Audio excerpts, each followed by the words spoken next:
Okie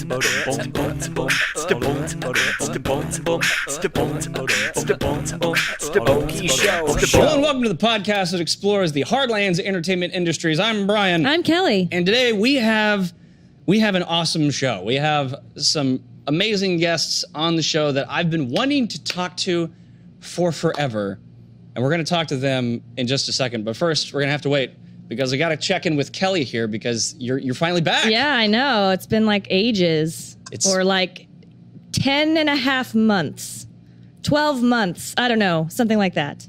And now it's all culminated into baby. Yes. One baby. Two others that are, I mean, they're boring now because I have a new one. So your small army is just getting bigger and bigger. Exactly. Yeah. Yeah. I'm totally a zombie right now. I haven't slept in like forever, and so I apologize if I say really weird stuff. So we thought, no better place to put you than behind the bar. Yeah, absolutely. I know. I mean, if I had a drink, I'd be like, this is like prime time, no baby drink. Perfect. Yeah. Perfect. Well, and the studio's kind of stepped up a tad since the last time you were here. Just a little bit, yeah. It's all for you. Yeah, we've got a set and chairs, a couch. You have a couch, Brian. I know. It's not a casting couch, though. It's, yes. Yes? Or is it? Or is it? I don't know. Just wait and see. No. Yeah. So today we are going to be talking to JD and Ian Woods, but then also Skyping in. This is our first episode that we've ever actually gotten to do any kind of FaceTime from the far away remote location of Los Angeles. Woohoo! Everybody welcome Mr. Andrew Bowser, calling in from LA. How's it going, man? Hey, it's going good. Thanks for having me. This is pretty freaking cool. You've been a bucket list, like all three of you guys have been kind of a bucket list thing for a while. Yeah, Brian, you can finally stop talking about it now? I can finally stop talking about it. Bring it up every single time. He's like, we really need them on the show. For the love of God. So thank you. Let me explain the how we ended up finally getting to you guys, finally getting on the show, because it started a long, long time ago in 2013 where I was at Dead Center and I saw this movie called Worm and it blew my freaking mind. And we're going to talk about why exactly this thing will blow your mind too whenever you see it. And I left Dead Center thinking I would love to get to talk to them. That was before we ever had a podcast, but I always kind of had it in the back of my mind of like, I want to pick their brains. Then a couple of years later, I saw this video on the YouTubes of this weird Satanist guy giving his commentary at this Satanist ritual temple thing. And I totally believed that it was the real deal. Like, I actually thought it was an actual interview. And then a couple of years later, I'm listening to a different podcast that mentioned this other podcast called Bizarre States. So I went over and checked this thing out because my wife and I, we like the paranormal and all that. And we realized all of those, that's all the same dude. All the Bowsers coming together. Yeah. So, Bowser, you've just been in my life for too long. And so we finally have you guys on the show to talk about where it all began, which was Worm. So, first of all, I want to know how exactly you guys ended up working together. Because, Bowser, you're out in L.A., Ian and JD, you live in Oklahoma. Well, we were both in L.A. at the time. Gotcha. And, I contacted Andrew through Twitter and just told him, if you haven't seen The Mother of Invention, it's amazing. And I told him I loved the movie, and it was something that, like, me and my roommates would kind of want to do, that type of movie. And then he needed a camera operator. Post on Twitter, and I was like, well, Ian has a camera. He's a camera operator. He's a DP. Yeah. And so I sent Ian the link, and then he ended up working with Andrew. Yeah, it was literally through social media. I was going to say, so you telling me that you slid into his DMs really hard right then. Bowser real hard. Nice. Nice. I love it. I on Facebook, I saw that Andrew, we had mutual friends, and I'd worked with people he had worked with, and I just was like, hey man, I got a camera and I love your work. So. Yeah. So what you're saying is I shouldn't quit Twitter yet. Right. Right. Ian, what was the first thing that we shot? Do you remember? It what was was the it that I was asking for? it was the Easter or the it was a Halloween sketch. You were the Oh, was it the creepy? I was dressed like Dr. Frankenfurter. Yes, that's it. That first. That's glorious. With Jeremy. Yeah. Yeah. Okay, that makes sense. That track. Yeah. And we literally I showed up we had never met before, and I showed up on the day we had never met, and we just kind of clicked, and me and Jeremy clicked, and it was just That's so freaking cool. yeah. And did you guys have? It's always good when. Sorry. I was just gonna say it's always good when you can ask. Ian just wasn't just a camera operator. It was you could ask him, "Was that funny? Did that work?" And so even on that first sketch, it was he's a good collaborator in the sense that then he can also chime in on the creative, and it's not just I'm not just flying blind. Yeah. Had you guys had Andrew, I feel like you've had plenty of experience in sketch comedy and that kind of thing. Had you had experience in shooting sketch before? Yeah, a little bit. I shot a show called Let's Talk About Something More Interesting with Stevie Nelson and Milana Weintraub, who's Milana's kind of a little more famous now. AT&T girl. Yeah, she's the AT&T Oh. girl. AT&T girl. Oh, okay. And Squirrel Girl. And now she's Squirrel Girl. Yeah, Squirrel Girl. on an animated Marvel show. Oh yeah. But yeah, I had shot that for a while, and we had a few guests that I got the feeling from, Flula, Bob Odenkirk was the big one. But I had shot a few sketches before, and just kind of had a little feeling for comedy, but no, it wasn't until Bowser that he really showed me the way. You showed him the way. Yeah. The way of the sketch. And Bowser, what's your background in sketch comedy? Did you train at UCB or any of the schools out there?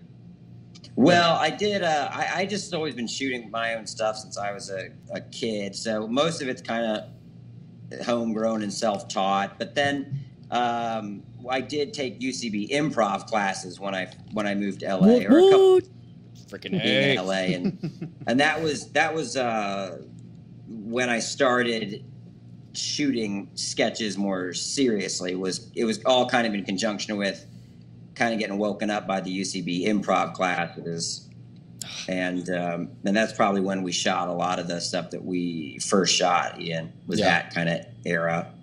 That's so cool. Someday we live in Oklahoma City, so the likelihood of UCB finally making it out here. Oh, however, I mean, we've got someone from Second City. He's starting a sketch company, a sketch show. It's happening. Right. That's good. I'm gonna be in it. I know. I'm willing myself I'm still into it. Are you right now. Are you taking classes there yet? I'm gonna do some drop-ins, I think. I think I'm gonna try to do the same thing. See, the problem is that she's a mom and I'm a freelancer, so our schedules are just f***ing weird. Yeah. Someday Yeah. we'll actually be able to do the whole sketch comedy thing. In the meantime, we just shoot our own stuff. Yeah, and do terrible improv on the podcast. Yeah, exactly. There you go. Yeah, killing it. Gotta stay hot. So I think it's really cool how you guys have so much background in comedy, and then you look at Worm, and it's Right. Totally it's different. not at all. Whenever we shot Worm, or after we shot Worm, I told Bowser when we got back to LA, I was like, "Can we just shoot comedy?" Can we do something lighter? It felt so heavy Mm-hmm. that afterwards it was I just want to shoot Can we comedy. not run Yeah. around Guthrie in 100-degree weather? Oh man. You didn't enjoy that? What? Yeah. Well, and before we go any farther, can y'all give us just a quick synopsis of the story of Worm? What is the movie Worm about? Bowser, go ahead. Well, I was going to say it actually. I think it was. I was trying to think of something I could shoot with. I had something Not Go. I had written some horror comedy script for this weird producer that kind of. Can we cuss on the podcast? Oh, yeah. Oh yeah. Oh yeah. Yeah. Kind of me over. And then another producer guy me over on something else, on another horror script, I think. Like, just, as people do out here, kind of acted like it was a lot closer to happening than it really was. Yeah. And so I just wasted a lot of time kind of waiting on these people. And so I got in a place emotionally and creatively where I was like, can I just make something alone? Can I just do something without the help of anyone? Which, the irony was, that was how the whole idea came about, was, that I would be on camera wearing the camera and you would just kind of run it like a play. But the joke of it was like, I could not do that alone. I needed many collaborators and people that were willing to help and give their own blood, sweat, and tears. But in my mind, it started as this like solo venture, but it was going to be in LA, and it was going to be about a guy that kind of got tricked into taking a fall for something, and he got involved, and he wound up getting like chased by all these different LA entities. There was like an East LA gang after him at some point. There was a cop after him at some point. But then it was talking to you, Ian. How did it become Guthrie? It became Guthrie at some point. No, that was me. Yeah, that was JD. Because we had talked to somebody said something like, Harry it's a came shame involved. you couldn't just shoot it in Oklahoma, something like that, right? Well, Yeah. Because that was the thing I was curious of, like, how did y'all end up here? Actually, at first, I thought it would be Perry, Oklahoma, where... right. I love Perry. Perry's so dirty. I love Perry. Guthrie, I and grew then up Perry's 20 way minutes down away here. from Perry. And I grew up, until I moved to LA when I was 18 for college. Ian lived there until you were like 10, 12? Like 12-ish. 12. Yeah. So I knew the layout. But then I started thinking, well, we're going to be in Edmond. We're going to be living in Edmond. And I've worked in Guthrie on every, Guthrie is the movie. backlot of Oklahoma. And I was like, okay, so we're going to save an hour every day going, because it's another 30 minutes to Perry. So I was like, wait, here's Guthrie. And then Andrew started contacting people like the chief of police, Damon Devereaux. We all know his name. He's like, he gave us everything. I mean, it was he handed us the keys to the city, basically, along with his motorcycle. Oh, awesome. And four-wheeler, I believe. That was somebody. a four-wheeler, police car. He's a very generous Jeez, chief. yeah. Wow. Oh, yeah. Go to Guthrie, the cops will just let you go to town. I'll never forget our first meeting when we all went in there. And I should mention Luke. You can say his last name. Adamantis. Adamantium? Adamantis. Yeah. So there was like four of us that were the main crew. But when we walked into the police station for the first time, we were talking to Damon Devereaux, and he's like, I love movies. I love TV shows. Y'all seen Longmire? Oh, yeah. Oh, man. We were like, we got the right guy. Yeah. Ever seen Lonesome Dove? Yeah. Well, yeah. I mean, this movie, and just to reiterate to the audience that are listening, we're talking about something that is completely shot. I don't think we've touched on this yet. The whole thing is basically made to look like one shot. It's actually two, but it's made to look like one shot, which is a feat in itself. Yeah. But then it also has the Snorecam angle, which I've never seen an entire feature film shot at Snorecam angle. And what that does to the narrative and the suspense that it adds is really freaking cool. Like, was that intentional, or did y'all find that the suspenseful elements of the Snorecam angle? Well, I don't remember why I even settled on the Snorecam. I don't remember what started that off, but I remember trying to do tests with it, like really early on. And just because I didn't answer your last question, the movie's about a guy that's wrongfully accused of a crime and has to kind of go on the run within one day, and it's all real time, and he's being chased by all sorts of baddies, and his name is Worm. I don't remember what initially started the Snorecam thing. I think it was the whole idea of like it being just a solo project. But pretty quickly, once I started doing camera tests, even in LA, I realized that, there'd be this tension because certain things would not be allowed into the frame. Yeah. Certain things would only be audio, only would be sound design, and it would be kind of sonic. But also, and not to sound too like film schooly, but you would always be able to see what was behind him, but you'd never be able to see what was in front of him. Yeah. So there kind of always be this So cool tension of what is he seeing or who is he talking to, and so I think what was yielded from that device became apparent pretty early on. I think even before I started scripting it, because just doing tests with it, you realized what language it had, and so what you had to kind of play up. That was the thing. Whenever I've watched it at Dead Center, like, I think that's why it caught my attention so much, was like not just the unique aspect of it being one shot. Like, I feel I've seen one shot movies before, but the Snorecam, at first it was kind of jarring of like, how are they going to pull this off? Yeah. How are they going to make this work for an entire feature? It takes a few minutes to like get used to it. But then like realizing like it adds so much of, oh shit, what's he looking at? Right. He doesn't see what's behind him. It's great. I'm the person, I want to guess what's going to happen in every episode of any show or movie, but you can't, because you can't. I mean, how are you supposed to guess anything in that situation? You can't. So, well, even like the first scene of you don't know what he's doing right away, and then you realize that he's digging. Like, I feel like you don't see that too often of the filmmaker being okay with not showing the audience, letting their imagination fill in the blanks. And I thought you guys did that so freaking masterfully. You creative bastards. Thank you. That's a high compliment. That's high praise. Going off what he was saying, like, if you're talking about the process, one thing we didn't plan on was black and white. Yeah. Oh, you stumbled upon that? Yeah. We were just doing camera tests. Like, we go out to Guthrie with the rig and we do camera tests, and we come back to my parents' house. They had just moved into a new house in Edmond, and we go upstairs to the iMac, and we were looking at footage, and Bowser was the one that just switched it to black and white, and it just looked right. Yeah, because it's so noir anyway. Like, just the story and everything it lends itself to that kind of noir aspect. Yeah, so freaking cool. So, and I don't know why we didn't think of it before, because one of the things was it made it look less like GoPro footage. Yeah. You're used to seeing GoPro extreme sports footage in color, and it also made it feel a little more dreamlike, and so you kind of forgave some of the gimmicks of the Snorricam and the one shot.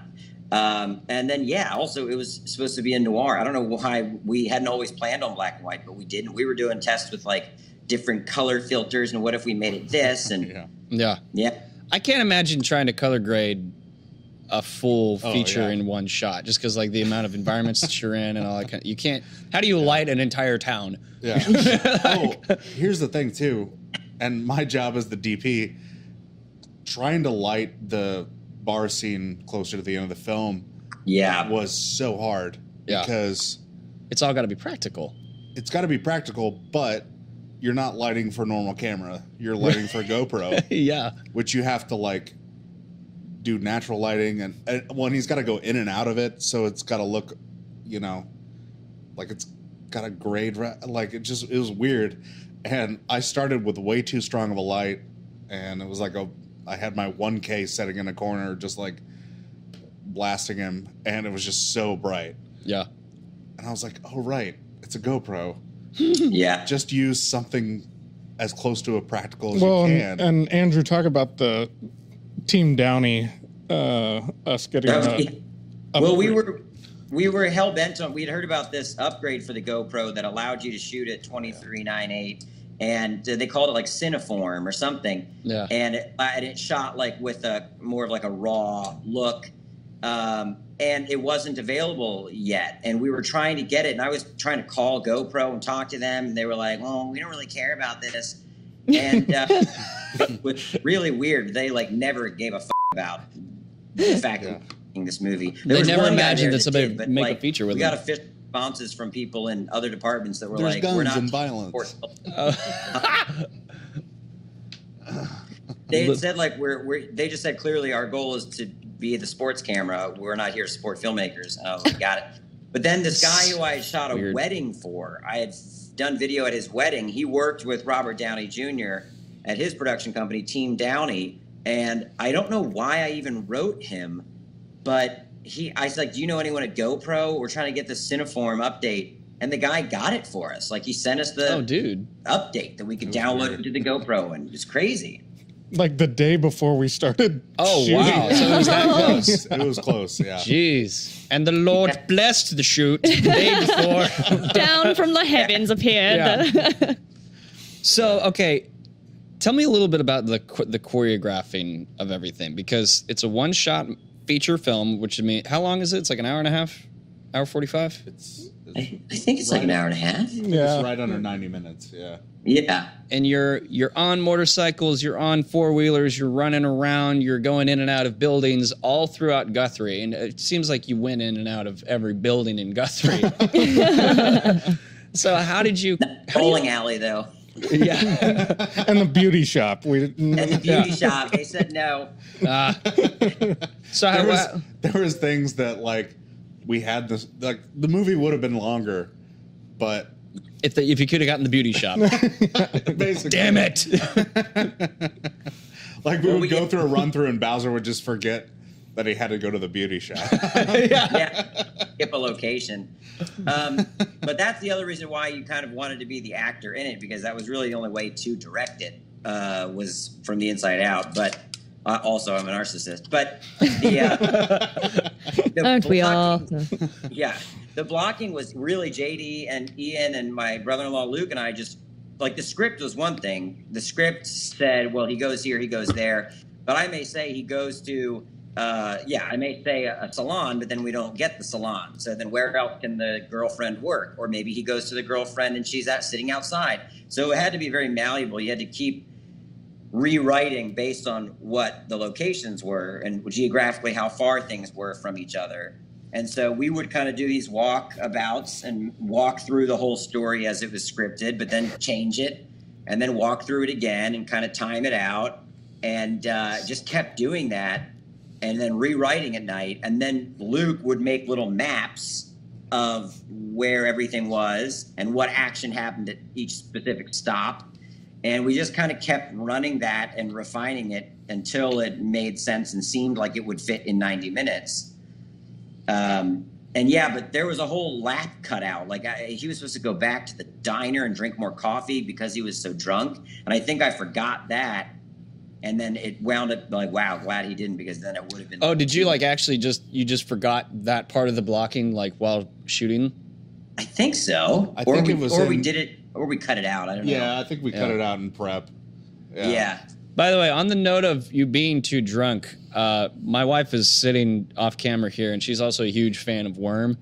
And I know she wanted to know, how did you make yourself throw up? Ooh. Did you throw up for real? I did throw up for real. Yeah, I have a pretty sensitive stomach, and so I knew if I had just anything in there and was running around and hot enough that I'd feel nauseous enough to throw up. Oof. I have a pretty sensitive stomach, so I just jammed my finger in my throat. Straight up hardcore method right there. I just exhausted myself till I puked, you know? Right. Awesome. Yeah. Wow. It was 106 degrees out. Oh, jeez. Easy puke. Well, and also, like, you're wearing a billion layers plus a Snorricam. Yeah. So, yeah. And we duct taped the rig to him. So really, it'd be shocking if you didn't throw up. The question is, how did you? How'd you hold it in for as long as you did? I know. Man. So I want to talk a little bit about Onyx, because Andrew, I know you got a meeting here pretty soon, so I want to get you to your heart out. But first of all, where can people find Worm? Because it's available to watch for free, right? Yeah, I mean, I just put it up. Actually, which YouTube channel is it on? Maybe it's on Amalgam.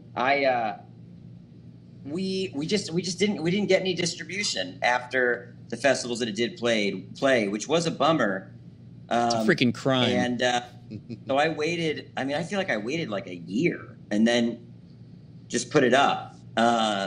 It's on a YouTube channel I have that's Amalgam Studios, which is just kind of the name for anything that's more cinematic that I try to do that isn't sketch comedy.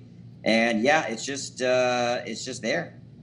On YouTube, if you type in worm film, it'll pop up. Don't just type in worm. My son does that a lot, and it's just worms. It's just different kinds of worms. So That's cool worm too. film. That's a totally worm different film. movie. Yeah. And now for true facts about worm. There'd been talk about remaking it. Remaking the movie? Yeah, we've talked about it. Yeah. We met a cool producer after one of the film festivals called Tallgrass Film Festival in Kansas. And he was like, no offense, I really liked your movie, but could you imagine it with a real budget and like Aaron Paul playing Worm? Oh my God. Holy crap. It'd be great. And yet Rhett Terrell is still there. Rhett's still involved. Yeah, he'd still be in there.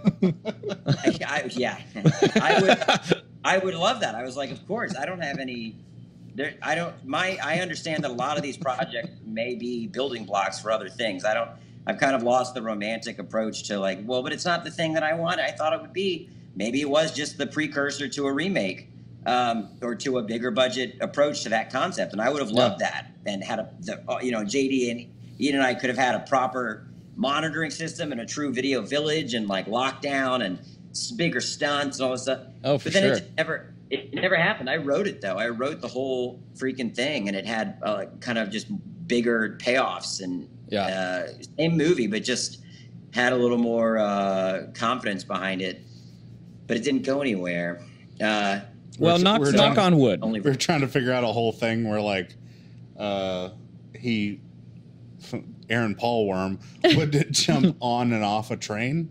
Oh, jeez. Yeah, and like a truck is like the truck of good old boys are next to the train, and like but you have to shoot it so that the train's not move, or like it's just a one-track train, and there was all sorts of thoughts. Isn't that basically the same process that Hardcore Henry went through? Of like it was shot as a feature and then they reshot it as we hated Hardcore Henry when that came out. Yeah.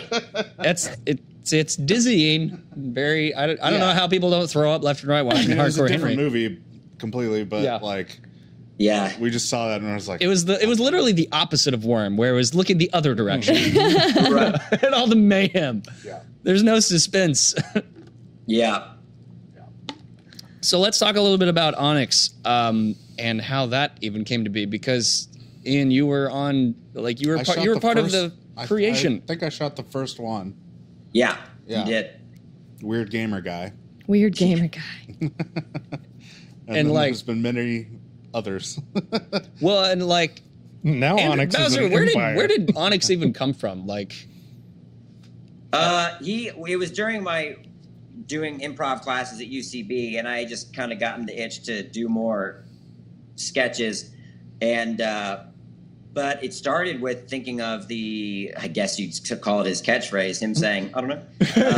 That was the first thing that came into my mind, was how silly that sounded, and I thought, oh, what if there was a character that was so insecure that no matter what he said, even if he was positive about it, he would backpedal and immediately say, I don't know. I just pictured favorite video game, Diablo? I don't know. So it was born out of that, and I had done a lot of work for a place called break.com, where we'd always be shooting video packages at E3 or Comic-Con, and so we basically shot a whole fake video package for a thing called Game Smash. And Onyx, that was Onyx's first appearance, was just being an attendee at E3 in 2012. But then it just sat on the internet for a year, and I admittedly thought it would go viral. I thought, oh, people are going to think this is real, but nobody saw it. And then a year later, it got on Reddit and went viral. It just had a little bit of a delay to it, but that was the first incarnation of the character. Yeah. I just had this really silly, like, image in my mind of, like, if Worm and Onyx were on Jeopardy together, and, like, neither one of them know the answers to the questions. Yeah. No, there's no character I play that would do well on Jeopardy. So I just picture, like, Onyx is saying, I don't know, and then Worm is, I don't know. Yeah. I don't know. Yeah. they're equally as clueless. So I actually have this question written down because it just tickles me. Who would win in a spelling bee between Onyx and Worm? Well, I think Onyx, because there'd be some obscure word that he actually knows because it's part of some comic book or video game. I mean, Fortuitous being one. That's true. And I think Worm wouldn't even try. He'd have to act like he didn't care. Onyx would really be hoping to impress. Worm would just run out of the room. Yeah, exactly. Oh, man. I was going to say about Onyx. So we would shoot Onyx stuff, or whoever Bowser was playing, at a event like E3 or Comic-Con. But we'd also have to shoot stuff for Nerdist or whoever. And we'd just be shooting interviews, and we'd always be looking for the Onyx. Yeah, right. If you're looking for the guy. Where is he? dude. You can always pick him out. Yeah. Well, I feel like anyone who has ever been to any kind of Convention. Comic-Con or convention, like, everybody knows that guy. Oh, yeah. Like, whenever Exactly. I first saw him on the Weird Satanist Guy video, I was like, I know, I've seen this guy. I know this guy exists. That's why I bought it. That's why I thought it was for real. Yeah. There was a guy that we interviewed that just like, we were asking, it was a Mad Lib, I think. Oh, yeah. Yeah. It was something about rabbits or something, and everything he had to say was about rabbits or something like that. Wasn't he dressed like a rabbit? Didn't he have? Yeah. He was like dressed like a rabbit. It was like, and he'd just be like, "It's fair to have food, carrots." And the trick is, if we're ever making an Onyx video and there's somebody like that in the mix, we can't use them in the edit because they out weird Onyx. Yeah. We have to use the normies. You gotta have the guy, the straight man somewhere. Yeah. And Right. And there's no ceiling to break if they're in there. So what's the future hold for the character of Onyx the Fortuitous? I know you have the was it Inside the Shadow Zone? Welcome to the Shadow Zone. Welcome to the Shadow Zone. Well, I'm trying to get so Welcome to the Shadow Zone is kind of the public access version of what a comedy show would be with him, or it's his Wayne's World. I've been trying to work on what would the single camera kind of proper narrative comedy show be, for lack of a better comparison, like his It's Always Sunny in Philadelphia, or I only have old references. I think of like Strangers with Candy. So I'm working on that. I'm trying to just write like a 15-page pilot that could be shot with a digital budget and see what that, probably the same characters from Shadow Zone, but just in a more narrative context and not as if it's a show they're making themselves. Yeah. But that's the next thing. And maybe doing another newscast video, but they're surprisingly difficult to pull off because you have to find the right video that you're going to place him into, and they've just become a little more elaborate over the years in the sense that people are harder to trick. So you got to actually have a sound designer, and you really need to have wardrobe and a colorist. I mean, it's just the more official they look, the harder they are to pull off. Yeah. Yeah. You got to raise the stakes like every single time. You got to raise the stakes, yeah. Well, and the thing with the Weird Satanist Guy thing is,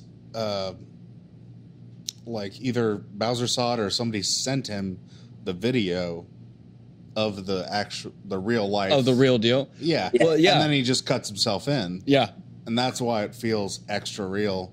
Yeah. Because he just cuts himself into real life stuff. How long does it take? Because you don't improvise that dialogue, right? You write it all out, right? Yeah, no improv at all. Because it's so wordy. Yeah. And let me tell you, filming his rants are hilarious because it's he just he has to spout all that off in one go. Yeah. And he'll when he fucks it up, it's just God damn it. So Although I feel bad because I know that it's annoying the camera operator. Like, I know you're probably just sitting there thinking like, oh my God, dude, get through it. But behind the camera, honestly, with you, it's like, I'm still impressed that he's doing all that. Oh yeah. Thank you.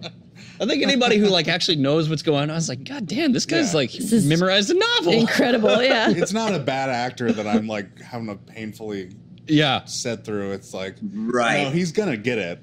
I'm ready for him to get it, but yeah. Totally. Yeah. So let's talk just a little bit about Bizarre States, because I've become a humongous fan of y'all's podcast. And I introduced Kelly to the podcast, I think, when we were driving back from an interview in Tulsa. Yes, we listened to it. I know. We listened to the NASA episode, what which is was awesome. Yes, love it. Yeah. So what's the...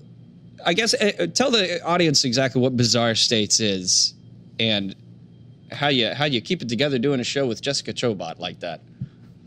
Well, it was I started working at Nerdist in 2013, and my job for them was working on the Nerdist news show with Jessica Chobot. And in between takes, we would just start talking about spooky shit we're into. And we just decided to start a podcast. I call it Spooky Shit. But it's too hard to find when you search for it in iTunes, because you had to star and asterisk out the cuss word. So she had the title Bizarre States from another project, so we started calling it that. But we just started doing it at Nerdist on our own on these Zoom recorders, and then eventually pitched it to the podcast network, and they picked it up. So now we do it in-house here weekly, and it's like a live video stream, and then we do a field show for Nerdist's pay platform, Alpha. And then we do some like other podcasts called Declassified, which are little deep dives. But it was all just born out of talking to Chobot in between takes and realizing that we both loved supernatural and conspiracy theories and UFOs. And now it's just become, it actually takes up a lot of my time at Nerdist. My job is to direct their comedy sketches, but I would say most weeks it's almost more Bizarre States work than that's awesome. The videos, just because they're doing more with Bizarre States as far as these field shows, etc. And I love it. I mean, the people we get to talk to and the situations we get placed in are just something that wouldn't happen if it weren't for that show. You know, I've had psychics and Santero priests talk to me with like pigeon sacrifices sitting in the corner, and haunted ships, and we went hunting for Sasquatch. We're going to go to West Virginia next month to do Mothman stuff. Yes. So it's become a bigger part of my job, and I'm really happy about that, honestly. And that's so cool, because I mean, like you basically birthed Bizarre States, right? And then it became this big property now at Nerdist. Yeah. That's freaking sick, man. What's that? I said that's freaking sick. Yeah, it's cool. I think it was the consistency a lot. It would just, when we went from doing it, we did it very loosely at first, and whenever we had time, maybe every 2 or 3 weeks. But then once we started doing it weekly, it just helped gain an audience quicker and gain traction. And now I think it's one of their more dependable franchises, I guess, for lack of a better term, which is really cool. Yeah. Yeah. That's awesome. We're trying to get him to come to Guthrie. I was going to say that. What would it take to get the whole band back together? Like shoot another thing in Oklahoma? Oh, man. I mean, all it would take is I still haven't really been able. That was the last feature I worked on. So there's hopefully there's a script I finished recently that's a dark comedy that I purposely wrote Oklahoma in there. Nice. As an excuse to maybe film something back there again. But I don't know if this would ever get made. I haven't been able to get a larger feature off the ground. So we'll see. But there's definitely there's like a whole section of this dark comedy that takes place in Oklahoma. That's awesome. Our parents have a new house that you can stay at. The woods are probably rolling their eyes. They're going to hear a knock on their door soon. Yeah. Bowser's back. He wants to shoot something. I'm trying to remember what my mom called a river rat. That's what she called Bowser. Yeah. Because A river rat. yeah, because he would jump in the river and worm. Oh yeah. With all those f***ing clothes on, and then he'd come back and hand my mother these clothes to wash and dry. She didn't mind. We just like took over that house, and your parents had so much patience with me. That was a wonderful experience because of their hospitality. Oh yeah. If we didn't have that home base going through that craziness, I don't know what we would have done. Oh yeah. That's awesome. Yeah, I feel like behind every like strong filmmaking group, there are some badass parents with a badass house. Yeah. So Specifically with a badass house. You gotta have it. Well, Andrew Bowser, thank you so much for coming on the Okie Show. One more time, tell us where we can find Worm the movie. Just go to YouTube and search for Worm Film or youtube.com/Amalgam Studios. Yeah. Awesome. And then where can we find more of your stuff with Bowser Vids and Bizarre States? You do all sorts of crazy, cool stuff, man. Thank you. Well, Bizarre States, I just Twitter bizarre_states is the best place for all the updates. And then for sketches of mine, youtube.com/BowserVids, totally. Awesome. Well, sweet. Well, have a good rest of your day, man. Thanks for giving us a little bit of your time, and hopefully we'll see you sometime later on. See you back in Oklahoma on the next feature. Good seeing you. Good seeing you guys, JD and Ian. yeah, good to see you. All right, bye. Thanks for having me. Nice. I'm so happy that this situation with the body and the monitor for a head that worked out. Or did it? For the listeners, Yeah, for listeners, there's a fake body on stage with a computer screen, and that was his face. Yeah. It's incredible. I'm very happy that came to fruition. So I think we got enough time to play just a little bit of gamage. Yeah, I'm a little bummed that we didn't get to play it with Bowser, but I know. My improvness is tingling. My senses are tingling. I wanted to play some improv, but there was a part of me that was very selfishly wanting like to put the Phantasm up against Onyx the Fortuitous. And see what could have happened. I know. We've each got our kind of go-to. Mine's Derek the Fire Lord, which that was born out of a weird improv game a long time ago. Yeah. So we all have them. You want to hear my new D&D name? oh yes. I'm playing later today. Yes. Cayman Stone. Cayman Stone? Yeah, Is it a like barbarian? like the reptile. It's a barbarian, of course. Of course. Yes. Yeah. And I'll just do it for you. My name's Cayman Stone. It might sound like a little sexual, but I always said that it sounds like I'm carved in stone. But other people think it's kind of sexual, but I don't know. That makes me so. It's like a Michael Caine mixed with like kind of a real sexy cowboy. Yeah. I like it. I like it. Almost like Chris Hemsworth with Michael Caine. Yeah. Now, What's funny about the characters is I always sound like really dumb, but actually I've got a proficiency in history. I don't know much, but I do know one thing, and that's history. Yeah. What do you want to play? Well, let's see. I still got Actor's Worst Nightmare. I don't know how you guys feel. How are you guys feeling on the improv front? What do you think? Jump in, play, do it, go for it. All right. We have Actor's Worst Nightmare, where you guys can read from one person gets to read from this. It's a Craigslist misconnections. Love it. They're glorious if you ever want to go read them. I think they got shut down for human trafficking or something. They don't do misconnections anymore, but this is an old one. Oh. And I don't think that they were trafficking anyone on this. So Misconnections. Yeah, misconnections. I saw you in the I saw you through ball a pit lot of and them thought to are. I myself- saw you in your window. A lot of them start like that, and I did not want one of those. So, Jeez. they go really weird. It's just go to dark really places. dark real fast. Yeah. This one is much lighter, and my son would get a kick out of it. But one person will only be allowed to read from this little script here. You can read any line in any order, but that's all you can say is from this chunk of wordage. Okay. And the rest of us, I guess, will play in a scene. If we want to get a suggestion for where we are, let's do a location, yeah. Lainey, off camera, what do you think? What's a good location?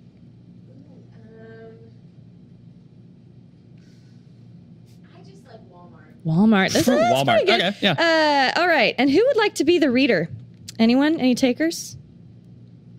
Okay, there we go. All right, JD's gonna take the reading. Brave soul. I'm sorry, it's kind of small.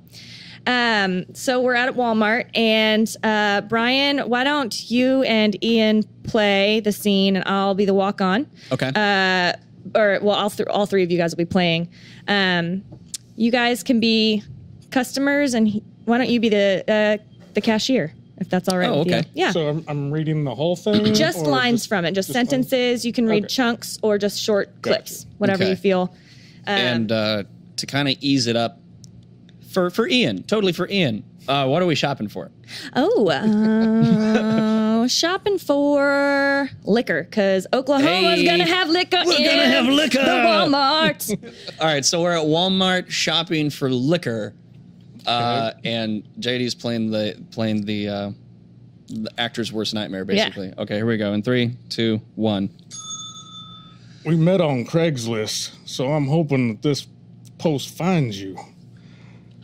Sir, do you mind putting your phone down? And I got a question about your liquor aisle here. I know this could quite possibly be the most humiliating first date you've ever been on, but I'm willing to look past that.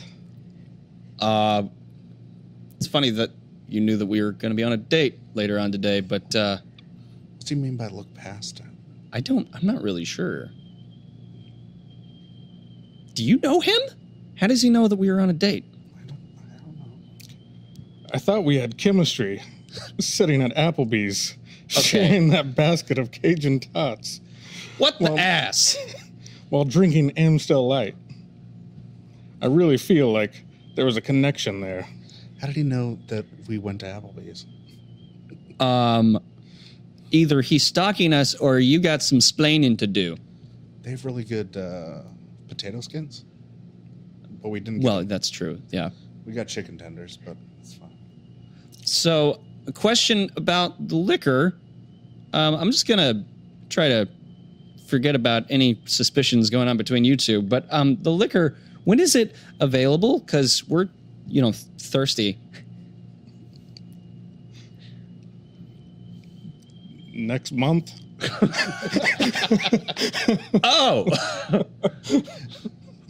Well, I guess that clears that up. Next month. All right. I'm still kind of confused about how this works. Like I'm reading. Am I improving as well? Is that part of the thing? I guess the improv comes into play in that you can break it up and you don't have to read it like in order. You can break it up, just one word answers, anything from there. Okay. But we can, if you want, we can try a different one. We can try a different one. Yeah. I'm the last person to judge.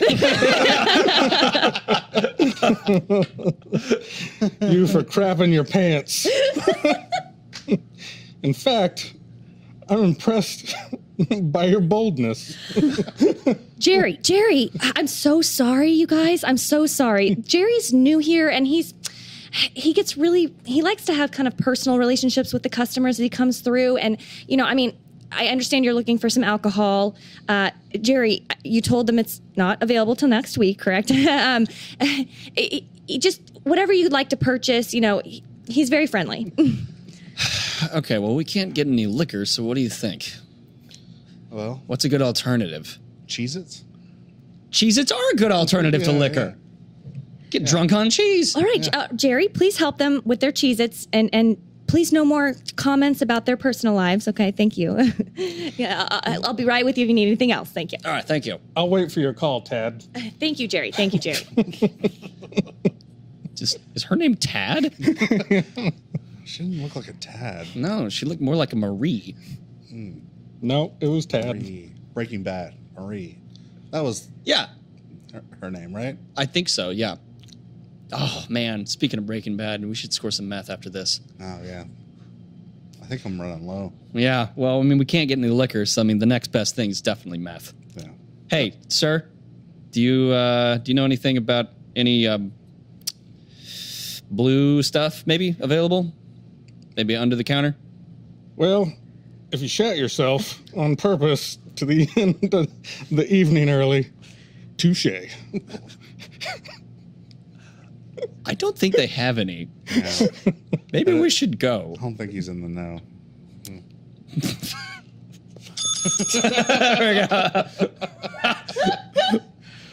Where did you find that script? What is that? Sorry. What was he reading? This misconnection is called "To the Girl Who Took a Gamble on a Fart and Lost." I'm very sorry that you had to read those lines.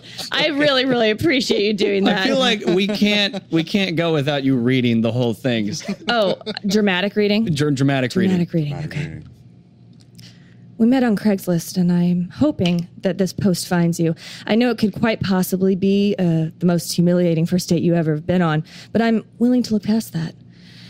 I thought we had chemistry sitting at Applebee's, sharing that basket of Cajun tots while drinking Amstel Light. I really felt a connection there. I found you to be intelligent and witty and looked forward to further conversations with you. At some point in life, everyone has gambled on a fart and lost. It just happened to be on a first date in the passenger seat of my car. Please don't feel bad. The package I sent you was Pepto the next day, and the note that said, "First dates are always a crapshoot. Call me." It was meant to be funny, not offensive. I have gambled on a fart and lost multiple occasions. The first time I did it was very memorable. It happened when I was 5 and sitting on my uncle's lap. I am lactose intolerant, but love cheese. I probably win 95% of the time, but I don't think anyone wins 100% of the time. That's why it's called gambling. I'm the last person to judge you for crapping your pants. In fact, I'm impressed by your boldness. The timing, on the other hand, could have been a tad better, like when you're not sitting on a heated leather seat. What I'm trying to say is, if you want to go out again, I would be more than happy to take you someplace where we can get a meal that is high in fiber and less taxing on your digestive tract. I await your call. Tad. P.S. If you shat yourself on purpose to end the evening early, touche. Oh my God. Yep, I found that, 'cause that's my the deep dive best thing searches. I've ever heard. Yeah, it's pretty What hole did you go down? I was not pretty, you guys. Don't search that history. I'm a different person now because of it. Now, if only it was Onyx that was reading that, that would have been amazing. I don't know. Well, guys, thank you so much for coming on the show. Where can we find more about what you guys are doing? Because you have a company now together, right? Yeah. Yep. I-35 Films, i35films.com. And yeah, that's pretty much it. You can see some of our past work on there. Oh, by the way, I wanted to give a shout out. I don't know if you've seen it, but if you love Bowser, you should go see Monster Machine. It's on YouTube. I haven't gotten to see it yet. Yeah, I will do that. It's on. There's a couple places it's on YouTube, but if you just type in Monster Machine Bowser, I think if you type in Monster Machine, you find a lot of monster trucks. So just go to Monster Machine Bowser is a good way to find it. It's on Bowser Vids. Okay. But yeah, if you like any of his work, I think you'll like Monster Machine. And if you're a big 80s horror guy or girl, you'll love Monster Machine. Yeah. It's full of references to everything from Phantasm to Gremlins. So, yeah, I'm very proud of it, and it just doesn't get enough love. So I'm always shouting it out. Well, I'm looking forward to the next iteration of you guys and Bowser working together and seeing what y'all come up with. Because again, we plan on. Worm is amazing. Yeah, and it was cool to hear him shout out Oklahoma again, because I'd love to see him back here. And I mean, Oklahoma's a great place to film. Yeah. Anything. I mean, yeah. If y'all need a sound guy, I know a guy. Do you, Brian? What about me, Brian? What can I do on the film? If you need an improviser, just I know a guy. stand there and heckle people on the side. That's my job. You should be a script supervisor. You'd be perfect. Yeah. Yeah. We need to do that again. wrong, dude. That's what I wouldn't be pleasant about it. Say it again. Well, thank you guys for coming on the show. And of course, for all you listeners, you can check out more about Andrew Bowser online at bizarre_states. This is weird because I've listened to Bizarre States so many times that like I feel like I'm doing his outro. Oh yeah. Are we all just living in a bizarre state? But check out the Okie Show on iTunes, Twitter, Facebook, Instagram, all that jazz, and we will see y'all in the next 2 weeks. All right. Bye.